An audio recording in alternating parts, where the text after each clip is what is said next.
Student, हिजो हामीले fraction पढेको थियौँ भने आज हामी पर्सेन्टेज पढ्न जाँदैछौँ। पर्सेन्टेज भनेको के हो भन्ने कुरा हामीले पहिला बुझ्नु पर्यो, इन्ट्रोडक्सन। पर्सेन्टेज भनेको तपाईँको पर्सेन्ट निकाल्नको लागि पार्ट अपन टोटल इन्टु 100%। जस्तै इक्जाममा इक्जाम्पल हेरेर हामीले बुझ्न कोसिस गर्छौँ। जेमा पनि I got 80 marks out of 100 marks find what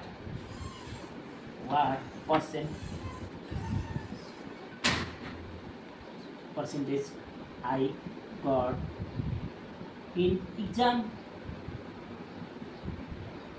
This you can calculate. यो तपाईले आफै गर्न सक्नुहुन्छ।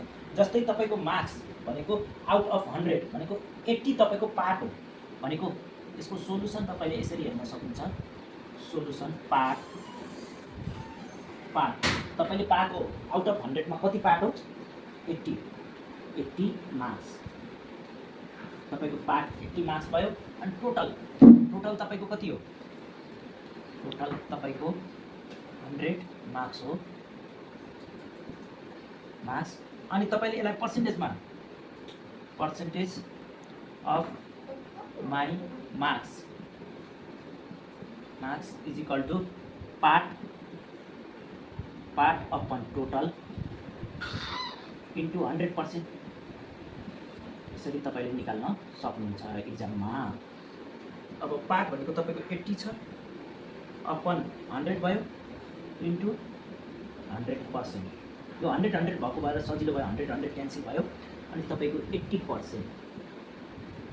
80 मार्क्स पाउनु भएको छ भने 100 मा तपाईको कति हुने रहेछ? 80% मार्क्स तपाईले इक्जाममा क्लेम गर्नुभएको रहेछ।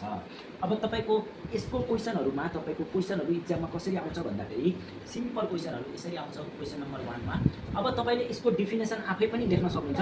Percentage means the percentage can be converted into the part divided by the total into 100 multiply by 100 भनेको percentage. What is percentage? Percentage refer to the ratio of part to total number which is multiply by 100 then we get every number percentage. र अब तपाई question number 1 मा सोध्छ convert